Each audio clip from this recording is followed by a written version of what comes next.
there's stuff on your mind and it's feeling unclear, just hop on the mic and speak without fear.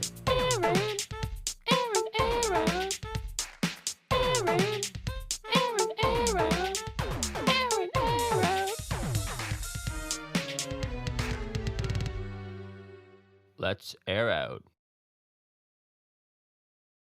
Well, what is going on, ladies and folks? It has been a minute, and I gotta adjust my audio so I don't hear that echo. Now I can talk like a normal human again. It's been a while. It has been a long while. I think I was reading the description on the last podcast I uploaded, and it said, when I get settled on May 1st in my new apartment, I'll record another podcast. That was May 1st, 2023, so like I missed the window by a good year and May, June, July, August, 4 months, a good 16 months. Technically, we did just get settled in another apartment. This is the third. I've moved twice since I last talked to you guys. I think the last podcast I did, I was living with Chris at the time, and then I went over to Ethan's and recorded that podcast. And yeah, that was last winter. So a lot's happened. And Christian reached out to me. He's like, hey, man, you should do like a little update podcast, you know, let people know what you've been doing. I was like, that's a really good idea. But the last place we were living in was so tiny. Derek and Will were always home. I just did not feel like recording a podcast. But I have a rare opportunity here where they are both gone. Derek's at work and Will is at home. So, house to myself, I can record a podcast and maybe I'll do more of these. Maybe this will be the last time you hear from me in another year or 16 months. Who knows? But I got a list here of all the stuff I think that you have missed. So last time you heard from me, I was living with Chris at his place with Derek and Andrea. Derek is Andrea's sister. Chris and Andrea getting married. And then we moved out of that place. We moved sublet an apartment in Uptown Waterloo, a place called Icon. Very nice. It was a very nice apartment. It was small. Fortunately, I got the master bedroom, which had like a walk-in, like it's, what's it called, an ensuite bathroom. Big closet space. So that was pretty sweet. That place last summer, honestly, not a ton you guys missed out on. I brought Will and Derek to Westmount with me, got them both jobs. So the three of us were working at the golf course together, you know, all carpooling together. Derek working early mornings, which just does not fit his schedule. That man was a zombie every time he woke up. Many times we'd wake him up like a minute before we had to go out the door because his alarm didn't go off, or he would sleep through it. That was a good time last summer. And I think I told you last time, like I'd done that whole Japan thing, applied to that, didn't get it. I think that was part of the Life Spending Me Over the Barrel podcast or something. I don't know. I can't even remember these things anymore. But yeah, so last year I was like, I don't know what I'm going to do. And then I went back to work in March, and one of my coworkers is like, he's going to go do the turf program in Guelph. And I was like, okay, that's a pretty good idea. I do enjoy this golf course stuff.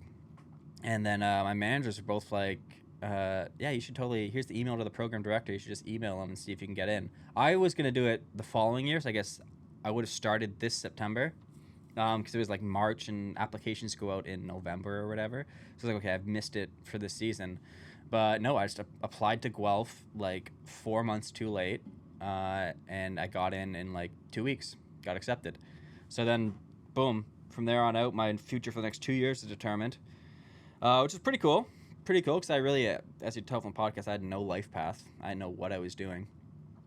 So cool to have something lined up. Yeah, so I just kind of worked at Westmount all last summer with the boys. We had a good time living in the apartment. I'm sure there were stories I could think of at some point if I do more podcasts, but nothing's coming to mind. There's something I want to talk about specifically in this podcast. But then come September, went back to school after a summer out there. And we had to move again because our sublet was up. It was just May to end of August rental while the students were out. So we were super lazy on looking for a place to live. And I think we left it till like the last 2 weeks we had. And choices were very slim. I think we toured maybe 3 places. I remember one of them being like way too small, which I bet we would have loved to have that place now. Another place it looked really great, and then we went to do the tour. We were talking to the lady at the front door, and she's like, what do you guys do? And I'm like, oh, well, I'm a student, and these 2 guys are working full-time. She goes, oh, this place is students only. You can't rent here. It's only students. Like, that would have been cool if you put that on the posting. So we waited around 45 minutes to come visit with you. And then we ended up finding a place on Herb Street. Like, the last place we looked at is a 3-bedroom. It was, I think it was 1995 for a 3-bedroom, 1-bath, like lower floor of a house on Herb Street. So it's dirt cheap. Normally you're paying like $2,400 or something for a 3-bedroom in Waterloo. Like, it's crazy. It's hard to find stuff in our budget. Like, you know, we're not making a ton of money, so our budget was like max $750 a person. So paying $650 a person for that place, we're like, this is sick. We went and quickly toured it. It was like a small, dingy, dirty old place. I have a video I can throw up of it that I took just after we moved out a couple weeks ago. But we were so desperate. We're like, we don't have time. We have to move into this place essentially in a week, so we got to get out of our apartment. So we toured the place in like 2 minutes. We're like, deal, we'll take it. We'll move in. And that was like right by Uptown Waterloo. It was super close to Westmount, so it was convenient. And I think we definitely had like some optimistic glasses on. We weren't really paying attention to the place we were moving into. So we move in, and literally, I think day one, Derek's door started leaking. Oh, what did I call, like lemon pledge or something? Like, it smelled like a cleaning product was leaking through his ceiling. It was coming down in droves. Like, it was like someone left a tap on. It was just draining through Derek's door frame. So like, we emailed the landlord, like, hey, his door's leaking. And he never really got back. She's like, oh, I'll take care of it. We never saw a plumber or anything. This is week one. So, you know, we don't really think too much of it. We slowly move stuff in. It's a tiny ass, dirty old apartment built in 1897, I want to say. It's a beautiful building that just has not been upkept at all. There were upstairs tenants. We were on the main floor, and there was an upstairs tenant, Peter, Kelly, and then their 2 like 3-year-old daughters. I don't remember their names. So yeah, we talked to Peter a good amount, like in the backyard. We'd have a beer with him, and, you know, we'd chat about the place and chat about things. Seemed like a nice guy. He had a little bit of a slur to him, seemed to like the alcohol a lot, which, you know, can relate. So yeah, we lived there for about 2 weeks, you know, slowly getting settled. I didn't have a bed. I just had like a foam mattress pad I was sleeping on the floor. Because every time we move into a new place, I'm like, I have no money. I just paid for school. I was completely broke, so like, I didn't want to spend a ton of money on a bed. And then Will like went out with his mom, went to Costco, got a full bed mattress and box spring for like real cheap, like $300 for everything. And I was like, okay. And they fit it in her SUV, so I'm like, sick. I'm gonna do that. So one day after class, it was a Monday. I just went to Costco right after class. It was like 4 p.m. Picked up the bed, like the mattress, and then I went to Walmart to pick up the bed frame. That's where Will got his, just like a double standard bed frame. And I'd go to 3 Walmarts to finally find like one that would fit. They all had a bunch of singles, but all the doubles were sold out, which it was like right in move-in time during the university, so it makes sense. A lot of people were buying them up. So I didn't get home till like 8 p.m. after a full day of class. And I walk in the back door, like carrying my mattress in, and Derek is just running back and forth from his bedroom to the back patio and just throwing buckets of water out. I'm like, what the hell's going on? I look in his room, and there's just a stream of water coming out of his faucet. Not his faucet, a stream of water coming out of his light fixture, like it's a faucet, pouring out. And I see that, I'm like, oh, that's not good. But I got a bed and stuff to set up, so I ignored it. I'm like, it's in his room, his problem.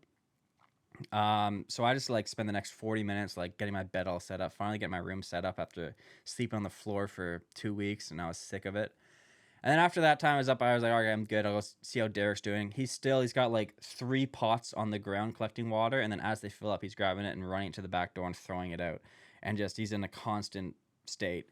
So I'm like, hey, have you like reached out to Peter at all? Because Peter had mentioned that their sink, they have a bucket under the sink because the pipe under the sink leaks. And if that bucket overflows, then all the water will come through the floor and come into our apartment. So I'm like, have you talked to Peter at all? He goes, no, I haven't actually. I'll send him a text. So he like texts him like, hey, Peter, can you check the bucket under the sink? There's a leak down here. And we kind of, you know, keep moving buckets, talking. Goes on for like 5 more minutes. I'm like, send him another text. He's like, Peter, hey, leaking pretty good down there. Can you check the bucket? You know, back to it. You know, Chinese fire drill running buckets back and forth. 5 minutes later, he's like, for fuck's sakes, Peter, the bucket. Get the goddamn bucket. Still nothing. Absolutely nothing. So then I'm like, okay, I'll take care of the pots. You go upstairs. So we had a back door we're using the whole time. There was like a front patio you could walk through and then to get into our place. But it was so dirty and dingy in there. And it's just, that's where they went to smoke all their cigarettes. So it reeked. So we're exclusively going to use the back door. We're not even going to deal with that front patio. It would have been nice to sit in there. Like you can kind of just sit there under the trees and, watch traffic and stuff. But so Derek goes out like our front door and then goes up the stairs to their apartment. I'm just running buckets back and forth, and then I'm in Derek's room. I hear him go, Aaron, we have a problem. So I walk out of his room and I look to my left, looking out the door, and there's Derek, and with him are Peter and Kelly's 2 young girls, 3 years old. They're both naked and they're both covered in blood. So big problem. Immediately we're like, what the fuck is going on? We bring them into our place. I give one of them a t-shirt. Derek gives the other one a t-shirt, so they're covered. And then I'm like, okay, I'm gonna go upstairs and like look at what's going on. So I go upstairs into their apartment, and it's like a hoarder crime scene. If someone was murdered in a hoarder's house, that's what it looked like. There was just food and trash everywhere, mattresses on the floor, clothes all over the floor. The kitchen was just like plates and dishes everywhere, knives. There were bloody handprints like smeared on the walls. Like the bloody knife was on the counter. I'm like looking at all the bedrooms. There's no one around. And then upstairs, it goes up to like their attic. They had 2 floors. And I just saw the stairs leading up, and they're like dark and ominous. And I just got like this intense fear. Like, I do not want to go up there. I don't want to know what's up there. It was horrifying. I've never felt that feeling before. It was absolutely horrifying. So then after like no parents around, so then we go back downstairs. I'm like, yeah, no one's there. Let's call the cops. So we call the cops. Like 3 cop cars show up because I guess it's 2 injured young girls. And in the meantime, like I had Space Jam on Blu-ray, so I threw that on the PlayStation, and all we had was golf balls around for them to play with. I had like one of the glow-in-the-dark golf balls where you smack it and it lights up like a glow stick. So like I just smacked it on the ground, it lit up, and the girls just chased that around for, 10 minutes or so until the cops showed up. Cops come in and start like checking them out, looking at their injuries. I guess it looked like one of the girls had like found a knife laying around and cut her hand and her foot. She was so sick. She wasn't crying. She wasn't making any noise. They were super chill. Like you would not believe that they were injured. They were like happy to see us. They're cheery little kids, very friendly. We'd seen them before. I remember sitting on the back patio with Peter and looking up at the attic, and they had like a couch wedged in the door that they couldn't get out. And one of the girls like crawled out from underneath the couch to get outside, like kind of like a little exorcist thing, that weird walk they do, or is it The Grudge, whatever it is. She crawled out, and like I waved at her, and then Peter's like, "Oh, don't encourage her. God damn, she got out again." And like that's a weird way to say it, like she got out again. And then he's like, "Yeah, it happened before. Sometimes she's running down the street naked. I gotta go pick her up before the neighbors call the cops." They love taking their clothes off, apparently, which I guess, yeah, we can agree with that. So yeah, the cops are checking him out. Then the cops and the paramedics all go upstairs to like go see, like look out what's going on, and we're just kind of giving them information, talking with them, see what's going on. And the cops come downstairs and like, "Did you guys go up and look at that place?" And I was like, "Yeah, I looked around, like it was just a mess, no one was there." And he goes, "Did you look in the attic?" I'm like, "No, I was too scared to go in the attic." He goes, that was a smart call, because we went in the attic, and all that was up there was a child's playpen and feces all over the floor. So they were just locking the kids in the attic, just letting them shit wherever they want. And like that was their parenting style, just lock them up there. So the cops were not happy when they saw that. They also saw the leaking light fixture in Derek's room. They're like, "That's a fire hazard. We have to report that to the fire department, because this house is like could be condemned, because that's a massive fire hazard." And we're like, "Shit, we've been here for 2 weeks, and we're already gonna get kicked out because this place is unsafe." Then at this point, Will gives me a call. Will was at a golf tournament with Chris all day, and they were just coming back, and he's like, "Hey, there's like a bunch of cop cars on our street." And I was like, "Circle the block. Like, don't come into this right now. Like, just go take a lap, go drive to Uptown." So they drove to Uptown and like started walking around. Then finally the cops, like, they took the girls to go see child services. And then like most of the cops left. I think one of them stayed behind doing paperwork and stuff. And then Chris and Will came back, and like immediately the cop goes up and goes, Are you the father? And Chris is like, no, God, no, it's not me. It's not me. Like, where were you? We were golfing. And he goes, show me your clubs. So he like opens the trunk and the cop does the old flashlight thing. He's like scanning the trunk of the car. Chris is freaking out. But yeah, they were fine. They talked golf for a little bit. And then Chris took us out like it was a crazy. This is like midnight at this point. We've been dealing with this for probably 4 hours. And Chris is like, all right, let's just go. I'll go to Uptown. I'll grab you guys some dinner. We'll grab a drink. So we just went like 5 minutes down the road to a little sports bar and just, you know, kind of detoxed. So then the next day I had a field trip for school and like I had to email in like, hey, I can't come. We got to like deal with the cops. I got to call the fire marshal now. Because the cops said we should like reach out to them too. They're going to put in their report, but we should do it too to like try and expedite the process. So we can get an inspector in to come check it out.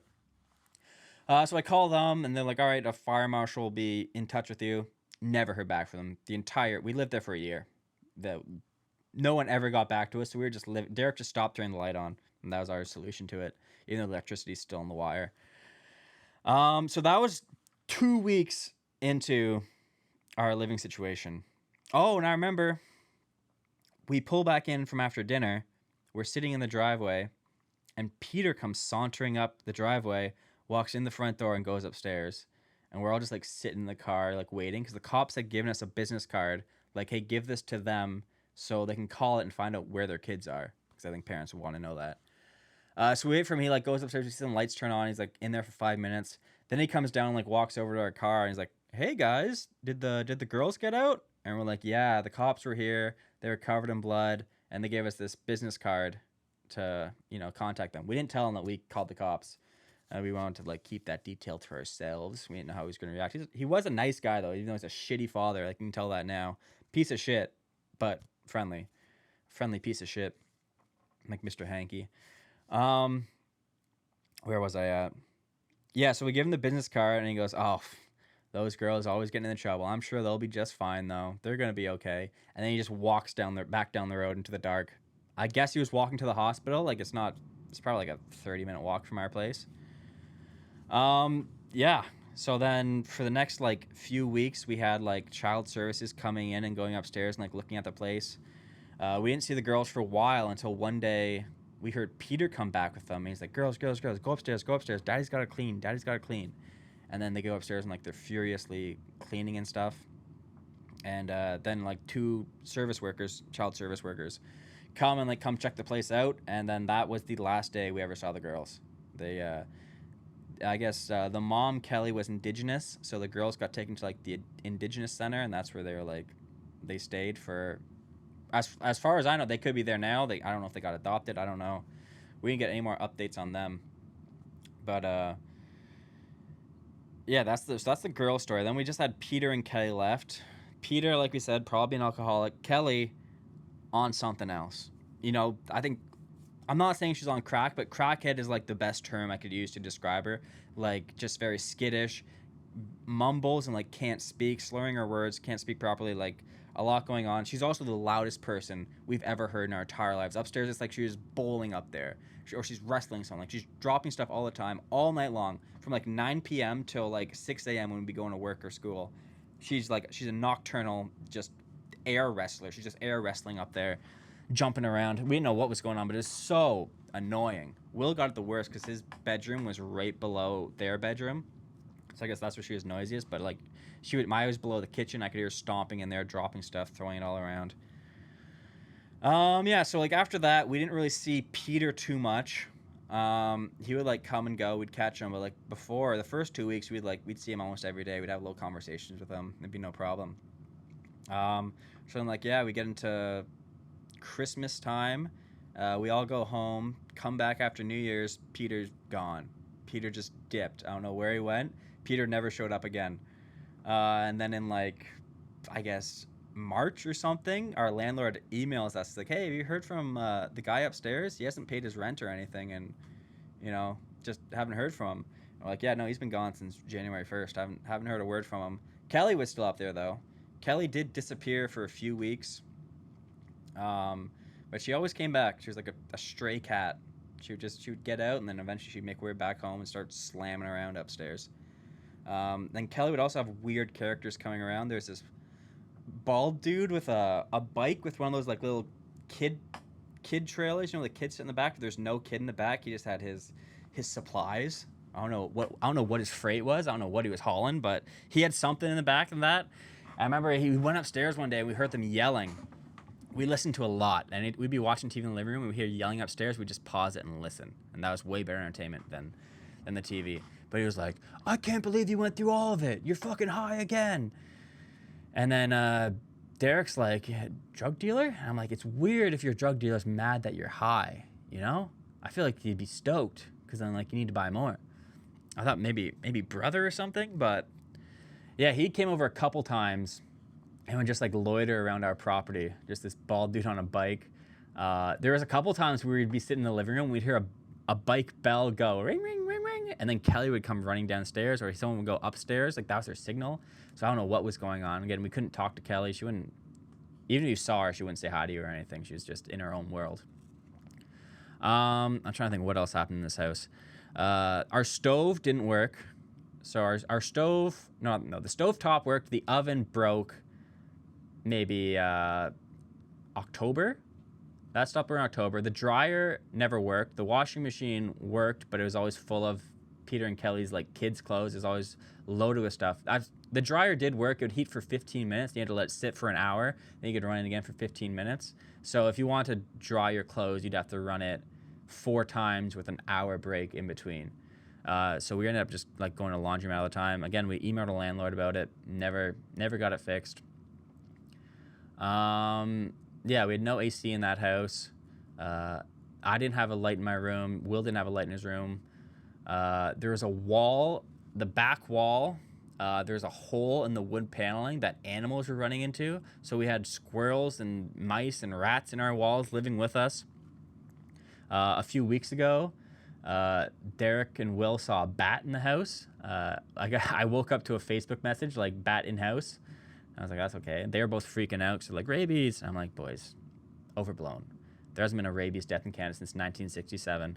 And I was wrong. There was 3 deaths in 2023. But between 2023 and 1967, 3 rabies deaths. So like you're not going to get rabies from that. They're more scared of you than you are from them. So then another night, Will and I are sitting on the couch watching TV, and the bat starts flying around, and Will starts freaking out. And the bat flies into my room, and Will just goes and slams the door. He goes, "Problem solved." I was like, dude, like, I still have to deal with that. I have to go to bed and find it. It's like after we finish watching TV, I then go into my room, and I'm like expecting it to be flying around. It's just silent. Like that's the worst thing you'd have. So like I'm looking around my room, looking on the roof. I have no closet in there. It's a bare bones room. I'm like, there's nowhere it's hiding. And then Will was like, it's behind your curtain. So I open my window curtain, and it's on the window screen on the screen, and there's the glass in front of it because the window was like cracked at the bottom. So it's like, okay, Will, get me a broom. So Will grabs me a broom, and I just grab it and I put it on the bottom corner of the screen, and I just shove it and pop the screen out and slam the window shut. Bat's gone. Didn't have the bat come back. So yeah, I saved us from the bat.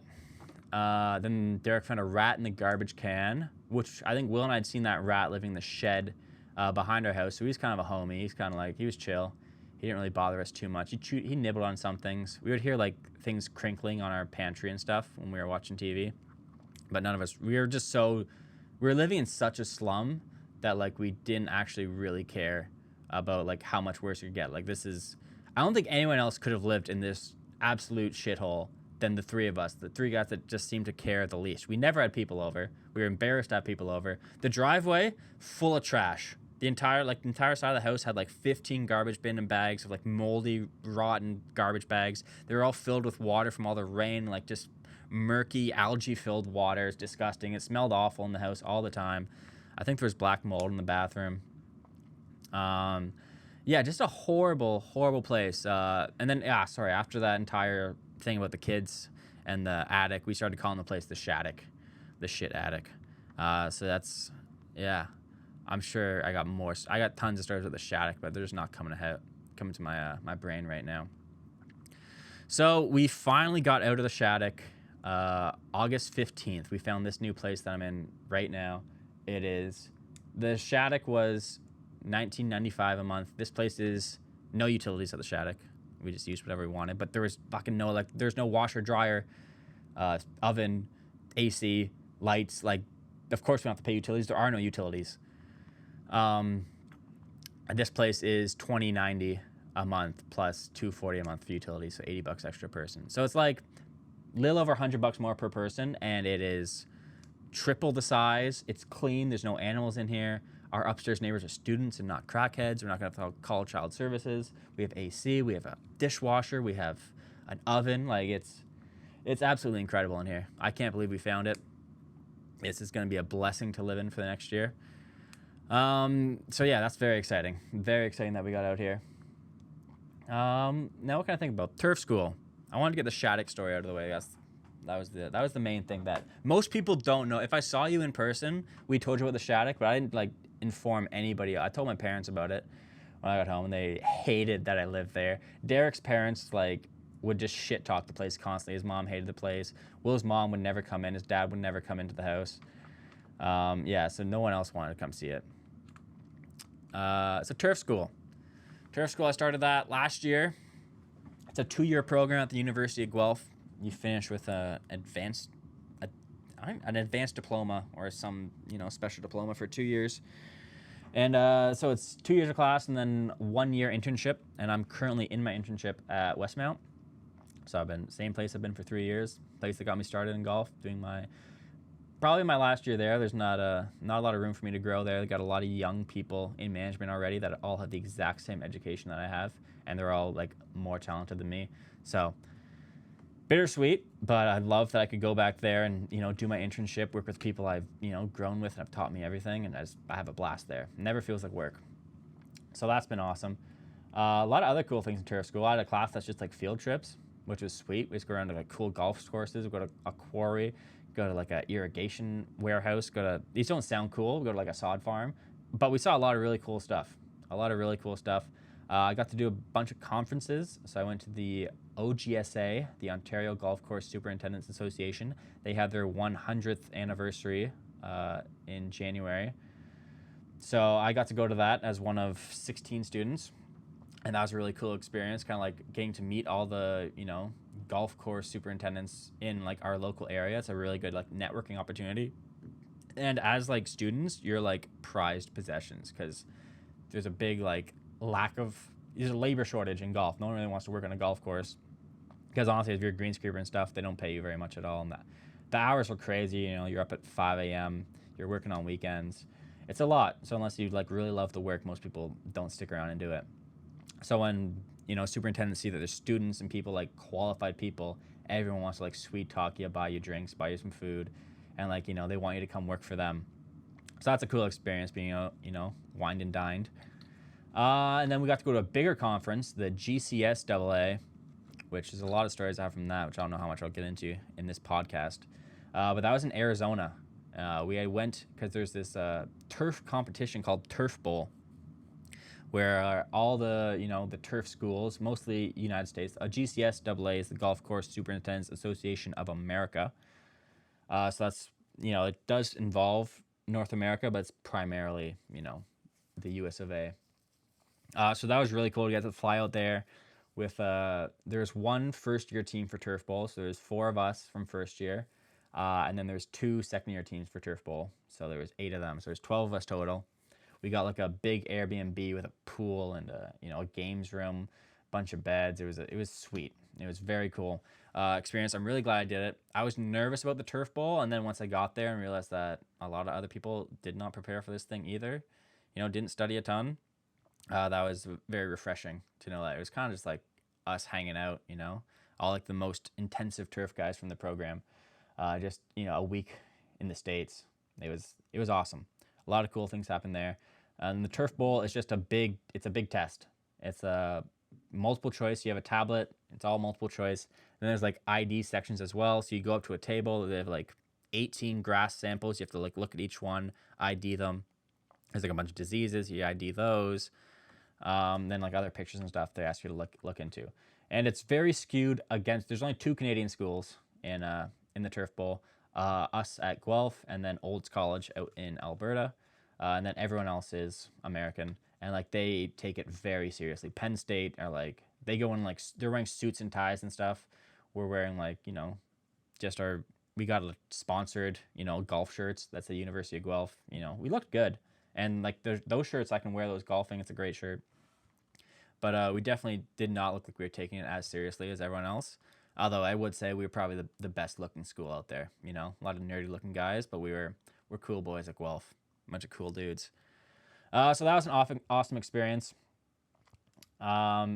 Class-wise, I did very well. I didn't have a laptop going in, so I would literally just go into class and just sit at the front and pretty much just like talk to the teacher.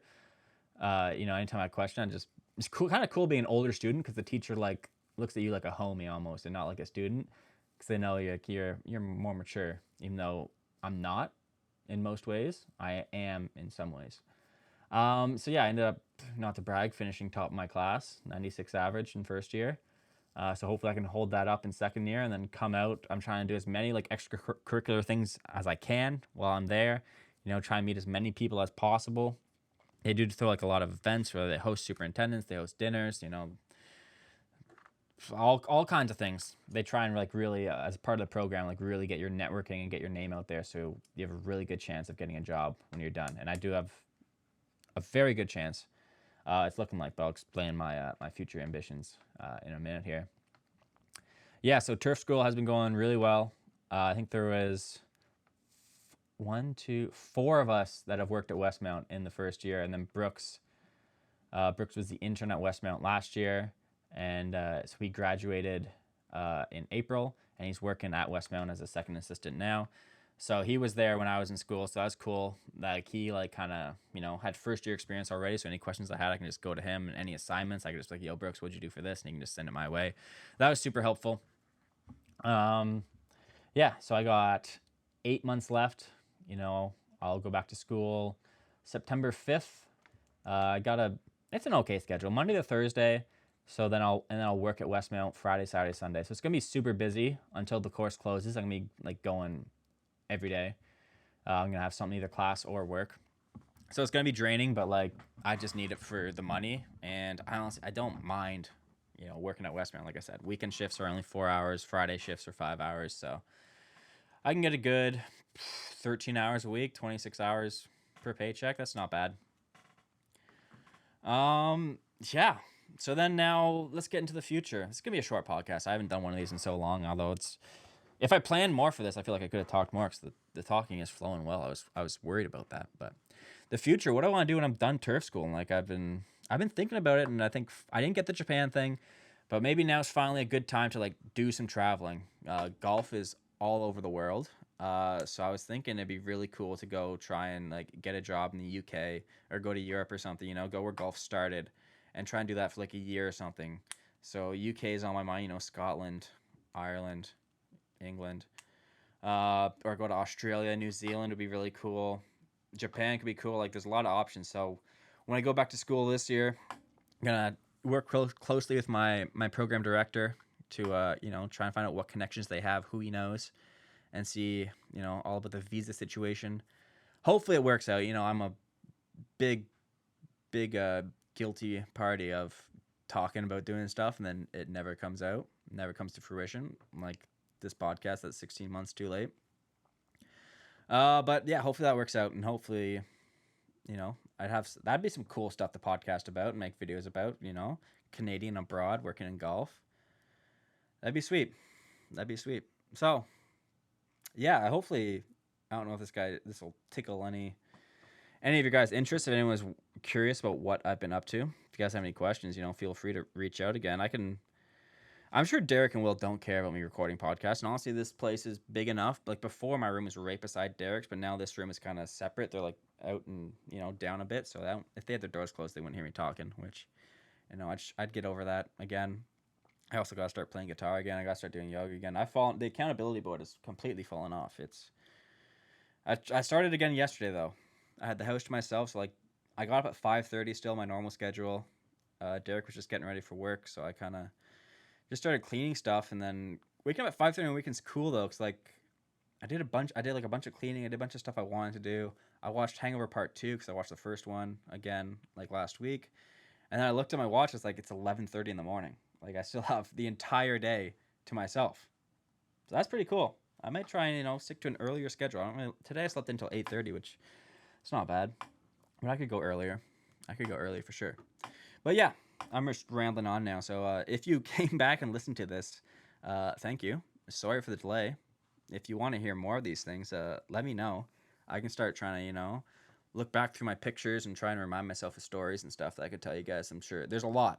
There's definitely a lot that's happened in the last, almost a year and a half. So yeah, if you guys want to hear more, let me know.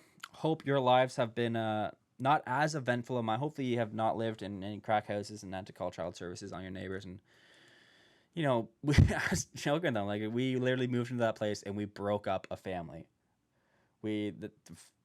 Dad left, kids got taken away, moms, who knows? They came and put an eviction notice up there. You guys, if you stuck around for this part, you missed a great part of this story. So all the banging around, right?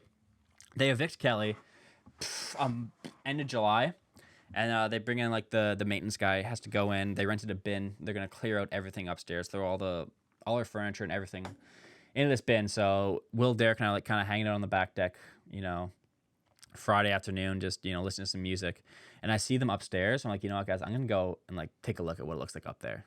And Will's like, I'm never going up there. Derek's like, I'm gonna stay here. So I just go up, walk through the front door. I'm like, hey guys, like, do you mind if I come take a peek around? He's like, yeah, no, come in, of course. And I was looking around. I was like, it didn't look too bad. They'd already cleaned out a bunch of it. And I was mentioning to him, like, yeah, I'm surprised this place isn't more smashed up. Like all the banging and stuff. It sounded like she was wrestling up here. Or she was bowling up here. And the maintenance guy goes, oh, I know what that was. It was all the dildos. I'm like, what? And he goes, look, Derek was in the room at this point. And he's like, yeah, look, there's one right there. And Derek's standing beside just massive purple dildos. He's like, yeah, I cleaned out like 30 of them. They're all over the place. So all those banging that we heard were just massive dildos falling onto the ground. I thought maybe she was a prostitute. I thought maybe that's what we were hearing. And like, we didn't really want to think about it because it's going on like while we're trying to sleep. But yeah, and then one day we pull back into the house after this, and Will steps in a tub of Vaseline. He goes, I stepped in Vaseline. And he goes, I stepped in Vaseline. Because, it was for the dildos. So yeah, on that note, big purple dildos. Kelly was just fucking herself up there, I guess. Yeah, we're out though. We made it. We survived. No diseases. That's my recap. That's a quick summary of 37 minutes of what 16 months has been. So, any further questions, let me know. You want to hear more stuff, let me know. Thank you all for listening. I got to figure out how to edit this thing. Today is August 25th. I got to relearn how to edit, so this might take me a while to put out. I don't know. But you'll hear it at some point. I don't even know if I have a Spotify account anymore. Whatever. Thanks for listening, guys. Maybe there's another one, maybe there's not. I don't know. Peace out. Love you all.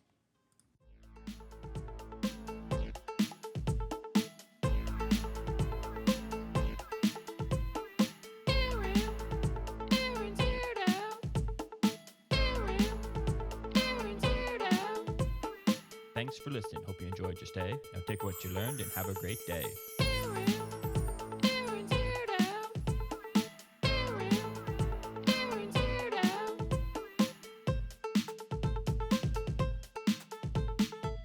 Damn, it feels good to air out.